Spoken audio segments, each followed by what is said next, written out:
Employee discipline versus employee punishment. This is an area when we want to look at the best practices to maintain employee discipline without punishment, if we can do that. Let's have a framework for disciplinary action. We need to be specific as to, okay, if this goes wrong, if the employee is not doing that, okay, is somebody talking to them? Or is all of a sudden is the employee blindsided because of the fact that the supervisor wasn't paying attention? And by the way, let me tell you, as a supervisor, in the aspect of that happens. Sometimes you get so caught up putting out the fires that you have in your job, you don't pay attention to what's happening in the employee's job. And that's important to them because they have fires too. They're different fires a lot of times, but a lot of times if their fire doesn't get put out, it's going to become your fire, and you don't want that to happen. So maintain a framework for disciplinary action. If you have to have a meeting for every single week, you may want to do that, but I encourage you, have a stand-up meeting for 15 minutes. Don't babble, babble, babble, because I come from higher education and we are the greatest babblers on planet Earth. And oh my gosh, we can't do anything without a 2-hour meeting. Oh, I don't know, I must have been a bad child in growing up, whatever. But have a framework for disciplinary action. Keep employees aware of expectations. We have this over here. Tell them what's going on. Nowadays, the employees are much more engaged in the workplace, and if you don't engage them, they may drift off to someplace else. Don't think about that. Think about the aspect of what you can do by keeping them aware and addressing the issues they bring to you. Accountability through documentation. Some people, it depends as you go into the world of assessment and evaluation as to the philosophies of them. Some say, oh no, we don't need to be evaluated. I think they're absolutely raving fools and don't know anything about management. I think we all need to be assessed and looked at, and it just depends. Older people tend to avoid it and they cringe at the annual aspect of it, and younger people do. But you know what? I have been a former Call of Duty addict, and I had troubles with the video game Call of Duty. I would sit down there, and one day, finally, I thought, okay, dude, you really have a problem. After spending 9 hours in front of a video game set, and no matter how I think, I'm slowing down, and I have some 12-year-old prepubescent kid sitting there chuckling, yeah, I kicked your butt, and then by golly, there's all the facts at the end of the game saying how good, or too often it was becoming how bad I was in the process. So the reality comes down to we're dealing with two generations that are addicted to video games, and they're used to being accountable at home on their stupid video games on a regular basis, multiple times.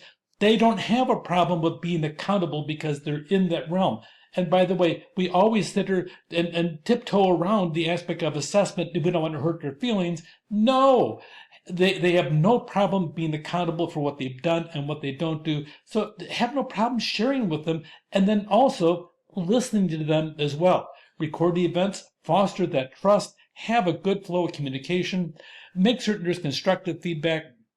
There's a collaborative improvement plan that you have over there. Sit down there, help them on their job, but sometimes you want to help them pass their job. You have really training, which is the day-to-day work, but you also have management develop as you sit down there and look long-term and help them into long-term pathways and their aspirations. That is the ultimate aspect, especially with your better employees, those that are maintaining the employee discipline on their own without corrective action at all. That's really a positive aspect of it. Sometimes the consequences of over-reliance on punishment, creativity is stifled. If you go into the workplace that's led by fear, you must do this. If you don't do this, then I will do bad things to you. Bad, bad, bad. And to be straight with you, here's a reality. People respond better to fear than love. I'm sorry, that's how it works. So for those of us that sit down and say, oh, I want to be loved by all my employees, that's cute. Except for the fact they respond better by fear, by this will happen to you, but here's the price that you pay. You will stifle creativity because people will only do exactly what they're supposed to do. They'll be afraid to step outside of the box. That is a major structural problem with employee punishment. Feel free to sit down and be real about the aspect of employee discipline, where you're maintaining discipline and having actions that are positive and pushing them back into the pathway you want. versus punishing them. Be realistic. Is it punishment or is it reinforcing discipline in the workplace? Because if you do the punishment, you will stifle creativity, you'll have a lack of collaboration, and the employees will start devaluating what's in the workplace. If you have excessive punishment on one employee, you will have other people that feel they're being punished as well, or they'll sympathize with that person, and you'll have people sitting down there dreading to come to work. Your better employees will leave. Nobody wants to work in this atmosphere of punishment, punishment, punishment. They're going to sit down and find something because their skills might be better. And you'll be stuck with the worst employees and all the best ones leaving. It's going to affect productivity. And those that are there, they'll be discouraged instead of growing. They'll be sitting down and cowering in the process. Understand the labor laws, know what's out there, look at the ethical practices, maintain a good, fair environment. Build this positive work environment. Fostering trust and mutual respect, have open communication, recognizing employee contributions. You want to have all that going for you because that's going to give you a productivity boost in the employee engagement and motivation. Sometimes you want to have them involved in the strategies, sometimes feedback mechanism, and then motivational initiatives. I had a boss once upon a time, superintendent of public schools at a place I worked at. I was the director of facilities and transportation, and part of my duty was to be the snowman. Now, snowman sounds kind of cute, except for the fact it's not, because you have to get up at 3 o'clock in the morning and monitor all the weather reports of what's going on, and then give input as to whether or not you should shut down the school district at all or open it. Just depends what it is. Now, if you work in the snow state, you'll know what I'm talking about. Sometimes the day before a snowstorm comes in, people would send food over to my office, bribing me to close the schools the next day. And it was kind of nice. I had to gain some weight though, but the process. But that said, one morning, it was 3 o'clock in the morning. I'm up, sleepy-eyed like anybody else would normally be at that time of the day. And I had a great grounds crew. The leader of the grounds crew was a hard worker. I could depend on him. He was just stellar in every aspect. And he said, "Oh, we got this." I would check in every 20 minutes. "How are you doing? How are you doing?" I had to make certain that we're open. So finally at 5:15, I called the superintendent and I says, "Just so you know, we're set. I think we think we're on top of it." At 5:30, he calls me back. He says, "David, just about every single school district, as a matter of fact, every single school district in the county is shutting down. I'm going to have to shut ours down too." That was embarrassing. I got in my car and I drove the 7 miles to work, and it took me 40 minutes to drive those 7 miles, and normally it was about a 12-minute drive. That was absolutely awful. It was the most embarrassing thing I had done on that job whatsoever. I walked into my office covered with snow in my snow boots with my car in the parking lot. And I told the boss, I says, "You don't need to say anything." I said, "I screwed up.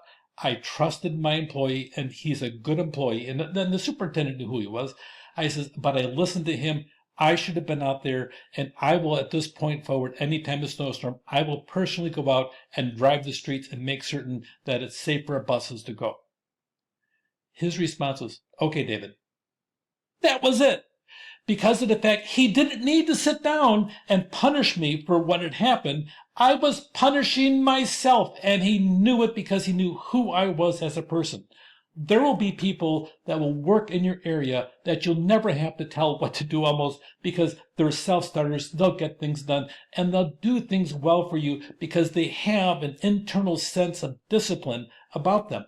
They know what's supposed to be done, and sometimes you have to sit down there and just encourage somebody, give them a small bump, so to speak, mentally and emotionally to keep them in line. Some people, no matter what you do, you'll have to sit down there and probably to drag them along in the process, not physically, but actually in the aspect of getting the work done. It just depends as to who they are, because everybody's different. Encourage employees to grow, foster innovation. If you sit down there and you stifle everything, your creativity will sit down there and just be sucked right back in. Nobody wants to sit down and step outside of the box that's painted by the job description, because of the fact that if you do and you have this negative culture, you'll be punished for doing that. A good positive environment fosters innovation and really overall improves the overall performance. Discipline versus punishment. You want to reinforce employee discipline without punishment. You want to have constructive discipline, if there is such a thing, no matter what happens, telling somebody to do this versus this. It could be construed as poorly done, and my boss hates me, except for the fact if you do it right, you're going to sit down and build a huge employee discipline place where they have an engaging workplace where they look forward to coming to. And you know what? You'll never get somebody loving work every single day. If you pull off 3 days of the week, life is good. Friday, everybody loves to come to work because the next day is the weekend. You'll never pull off a Monday, but if you can get 2 of the 3 days on Tuesday, Wednesday, or Thursday, life is good. My goal is always have a great workplace 3 out of 5 days, and if you pull that off, life is good for everybody because you have employee discipline, but the employees are disciplined themselves without any kind of punishment. Take care.